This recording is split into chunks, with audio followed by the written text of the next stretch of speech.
I learned this trick at a 5-star steakhouse. Here, I grabbed a cut of meat that weighs approximately 2 lb. It's the perfect size for this technique, not too big and not too small, making it ideal to serve a family meal or a special dinner at home. You're going to rub coarse salt all over the piece of meat, carefully coating every single side. Make sure the surface is completely covered, as this salt crust is essential to locking in flavor.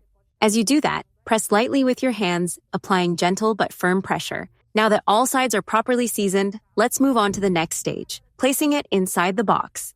Take the piece of meat and carefully place it inside a heat-resistant box that can go in the oven. This will serve as a natural container to hold in moisture and intensify the aromas. Now add another generous layer of coarse salt on top of the meat, almost like sealing it with a protective crust. Then sprinkle dried rosemary over the surface. This aromatic herb will slowly release its fragrance during roasting, elevating the flavor of the meat in a subtle but powerful way. Seal the box tightly, making sure every side is properly closed so no steam escapes. Now let's move on to the next step of the preparation, ensuring everything is well wrapped. Place this box on a large sheet of aluminum foil, big enough to cover it completely. Press it down well to close it firmly, keeping all the heat and aromas locked inside during the entire cooking process.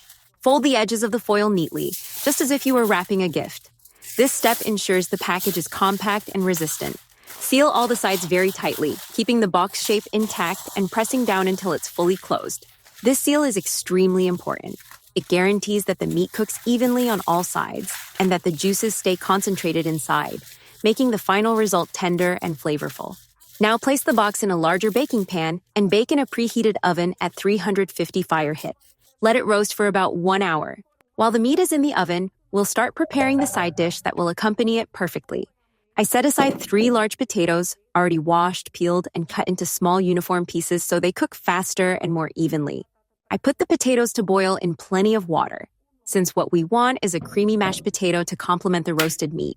This side dish may be simple, but its flavor is rich and comforting, and it always pairs wonderfully with a hearty meat dish. I already took 1 piece of meat out of the oven just to show how it looks after cooking inside the sealed box. It's extremely hot at this stage, so be very careful when handling it and always use kitchen gloves to avoid burns. Now I'm going to carefully remove the meat from the box and transfer it to another baking dish.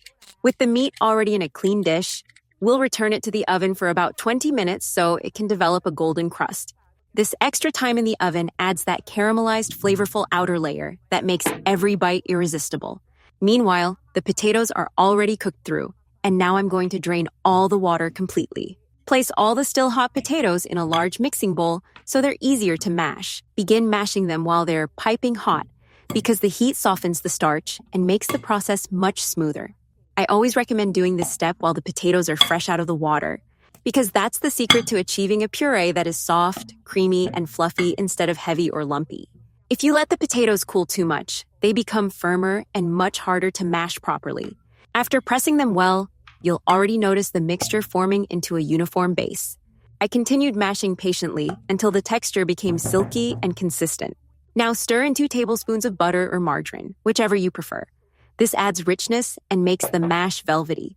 Next, pour in about 3 1/2 oz of heavy cream. Also add about 3 1/2 oz of grated Parmesan cheese. This not only enhances flavor, but also adds body and a subtle nutty aroma.